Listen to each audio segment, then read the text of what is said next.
সময় কারোর জন্য অপেক্ষা করে না। ১ সেকেন্ড সময়ের তাই সময় থাকতে সময়কে কাজে লাগানোই উচিত। সময় সময়ের মতোই জীবনে অনেক ভুল করেছি। সময়কে সময়কে সময়ের মতো না দেখে, সময়কে মূল্য না দিয়ে, সময়কে যদি আজ মূল্য দিতাম তাহলে হয়তো জীবনটা আরও সুন্দর হতে পারত। আলহামদুলিল্লাহ ভালোই আছি স্বামী, সংসার, সন্তান নিয়ে। আল্লাহর কাছে খুবই শুকরিয়া আদায় করি। অনেক শুকরিয়া আদায় করি যে এমন একটা স্বামী দেওয়ার জন্য, এমন একটা সংসার, এমন একটা সন্তান, ২ টো সন্তান আল্লাহ দিছে। আল্লাহর কাছে শুকরিয়া আদায় করি সবসময়। আলহামদুলিল্লাহ সব দিক দিয়েই ভালো আছি। আল্লাহ খুবই ভালো রাখছে। আমার হাসব্যান্ড আমাকে অনেক টেক কেয়ার করে।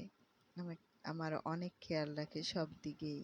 যদি সময় থাকতে সময়টা যদি আরও কাজে লাগাতে পারতাম তাহলে হয়তো জীবনটা আরও সুন্দর হতো।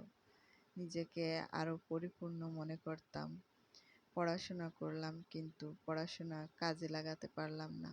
জীবনে এইটাই খুব একটা আফসোস থেকে গেল যে পড়াশোনা করে কি করলাম? পড়াশোনা করে পড়াশোনার কোনো মূল্য দিলাম না। সেই সময়টাকে কাজে লাগালাম না।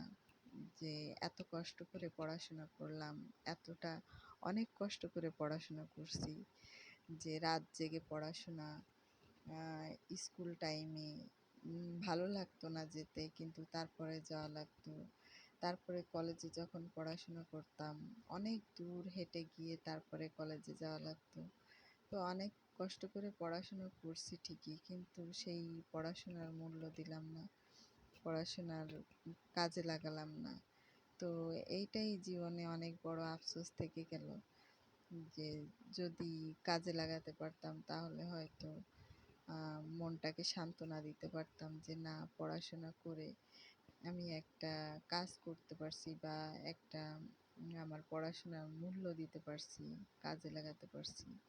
তো এইটাই আমার জীবনে খুব একটা আফসোস থেকে গেল যে পড়াশোনা করে সেটা আমি কাজে লাগাতে পারলাম না। তো এটা সময়ের কারণেই হলো না। সময়ের মতো চলে গেল আর আমি আমার জায়গায় থেকে গেলাম। তো যদি সময়টাকে কাজে লাগাতাম তখন তাহলে হয়তো আজ আমিও কিছু একটা করতে পারতাম বা পড়াশোনার যে পড়াশোনা যে করছি এত কষ্ট করে সেই কষ্টের মূল্য হয়তো হতো আমার যে তাহলে হয়তো মনটাকে সান্ত্বনা দিতে পারতাম। কিন্তু আফসোস করা ছাড়া কিছুই করার নাই। জীবনে ভুল মানুষই করে। আবার সব ভুল শুধরানো যায় না। তো আফসোস জীবনে একটাই থেকে গেল যে সময়কে কাজে লাগাতে পারলাম না।